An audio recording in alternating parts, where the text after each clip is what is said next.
Good evening and welcome to a new episode of our program, The Daily Debates, Monday evening.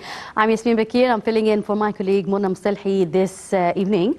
And of course, happy Easter, our Sham Nissim, as they call it here in Egypt, to all the Egyptians here in Egypt. It is a holiday. It's usually a very special day. However, of course, this year and last year, due to the pandemic, people are not feeling it the way they used to be for very, very long years, if we say dating back to the Pharaoh's era, which is why this day in particular is very interesting, because it has certain traditions and sort of things that Egyptians or the ancient Egyptians used to do, and after all these thousands of years, Egyptians are still following these traditions. Now, usually Sham Nissim, or the beginning of the spring break, is a holiday that comes right after the Easter, and it's always on a Monday. It's an official start to the spring season. That's how the ancient Egyptians used to believe. It's always related to eggs and coloring the eggs and eating rotten fishes, if we may say, salty fishes as they call it. So there's certain traditions that Egyptians do on this special day, and we'll get to know more about the in-depth of how it has always been done, and why is it very different and celebrated here in Egypt, unlike the rest of the world when the spring season starts. And I'm very, very delighted to have joining me this evening Ms. Yumna Salama, Egyptologist and tour guide. Thank you very much for joining me. Thank you for having me, and happy Easter, happy Sham Nissim, happy Ramadan. Yes, there's a lot of occasions. Yes, except with all these occasions, people are still quarantined, or they're trying to be. I know it's a bit hard to believe that's happening in Egypt, but it's not being celebrated as it usually is every year. Not as usual, yes, of course. But the traditions are still there, and individuals still do it. We'll still talk more about why this day is very special in general this evening.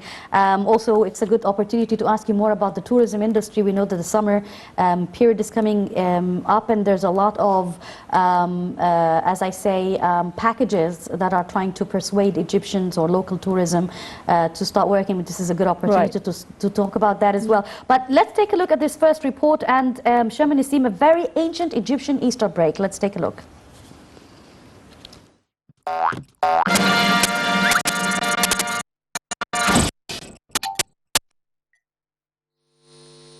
Sham Nissim is an ancient Egyptian festival that takes place in the same breath as Easter, falling on the day after Easter Sunday each year.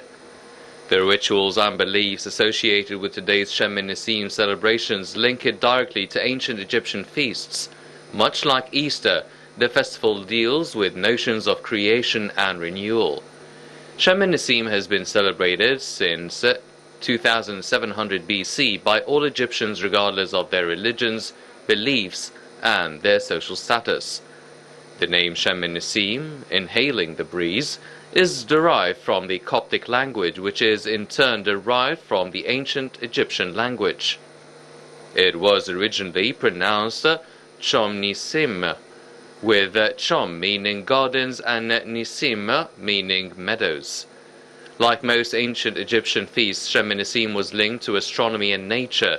It marked the beginning of the spring festival, the day and night equal in length, and the sun in the Aries zodiac, marking the beginning of creation.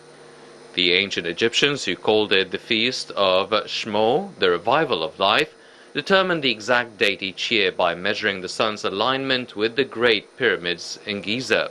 These days, many Egyptians rise at the crack of dawn and enjoy this ancient festival with a traditional meal of fish, onions, and eggs. Fish figured large in ancient Egyptian beliefs, and this is translated into a range of dishes. Salted mullet fish was offered to the gods in Isna in Upper Egypt. Another traditional Sham Nissim practice is the coloring of eggs, which reflects the ancient Egyptian view of eggs as symbolic of a new life. The habit of eating onions on the feast day is equally ancient as well. Families in ancient Egypt would combine these various elements at Sham Nissim.